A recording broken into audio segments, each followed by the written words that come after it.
Hi and welcome back to Cheeky Crypto. Today, guys, we're going to be jumping down into the world of Lunar Classic, taking a look at what's been going on most recently with the price action and what we think might actually occur next. As I get into this video, if you find it useful and informative, hit the like button. I do appreciate that. If you happen to be new to the channel, then why not go ahead and subscribe, tap the bell, select all the notifications, and in doing so, you will be kept up to date with absolutely everything that we do here at Cheeky Crypto.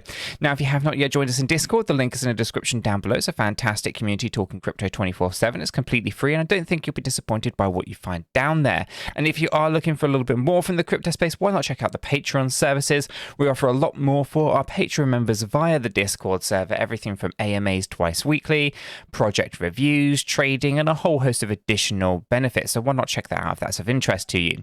Okay, let's get right down into this, right? Lunar Classic paired up with Binance USD or BUSD. On the hourly chart, Binance is our data source. Now, as you can kind of see, we've been seeing some volatility, right? And, nothing too much. We can see that we have pulled back from this recent high point, which obviously was down from this other high point up here, right? So as a part of a macro structure, we want to kind of, reflect on a few things. In the last video, we were talking about this move down to 27428.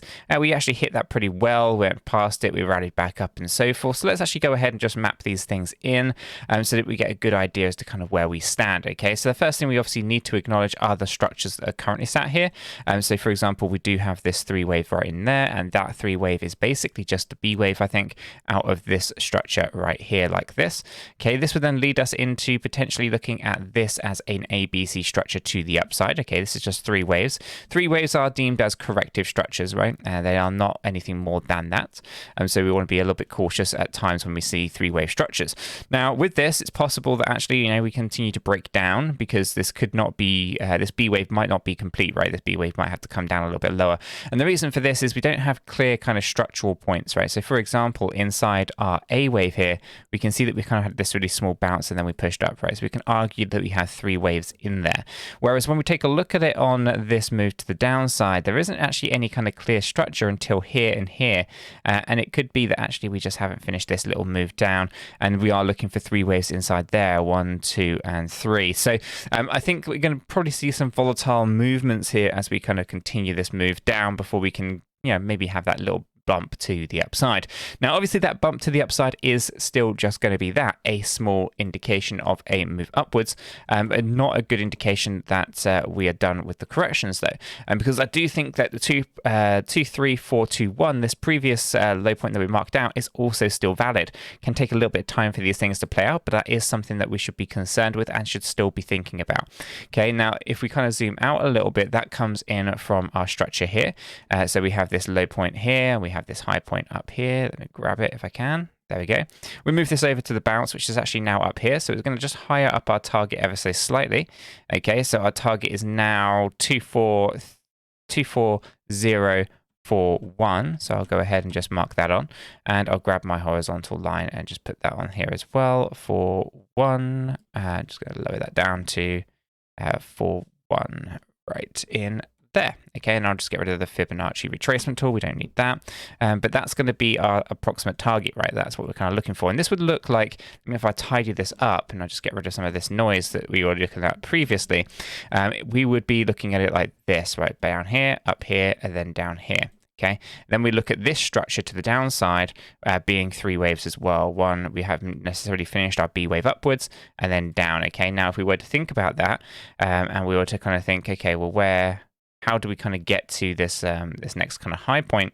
It's going to be that we'll want our kind of 1-to-1 ratios to kind of come in nicely with our end target of our macro, somewhere approximately here, which will put our B wave finishing somewhere at 30025. Okay, and if that's the case, then we'll just remove that for a second.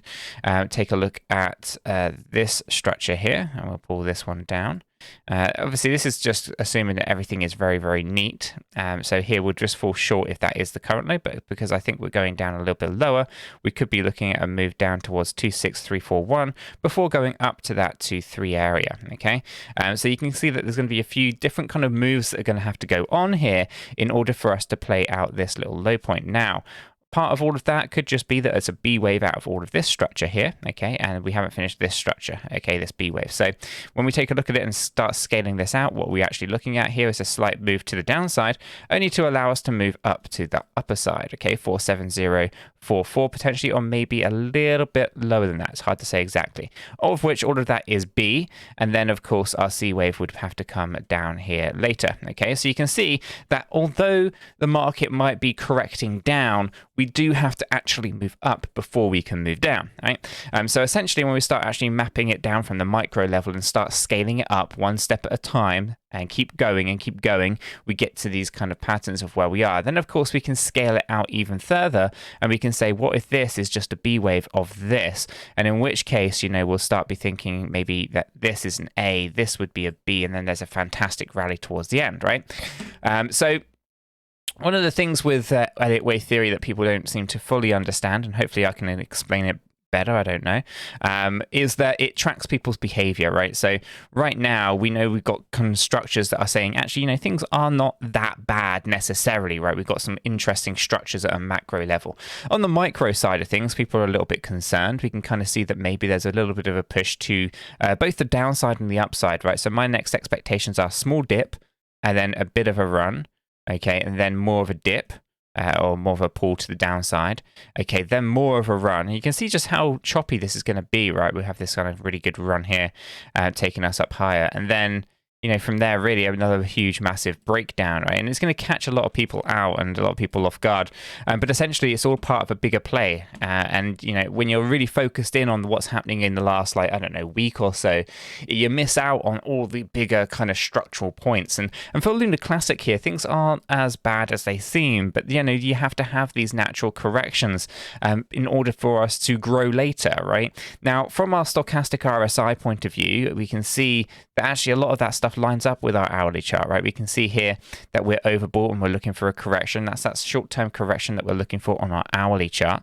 From our indicator on the right-hand side here, we can see that essentially we're not overbought or oversold on the 1, 4, 8-hour charts, but daily we're oversold and weekly we're oversold. There's a big run to the upside that is due. And I think that comes and starts down here at 24041. And if I come up into the 4-hour chart, you can see it's already correcting nicely. Another pull to the downside should get that in a good spot.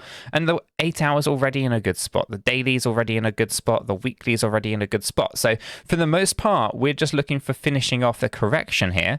That will then allow us to have this really nice run to the upside, okay? As we start to think about scaling back out again, you kind of get an idea that it could be out there towards 47044 right on that dashed line, okay?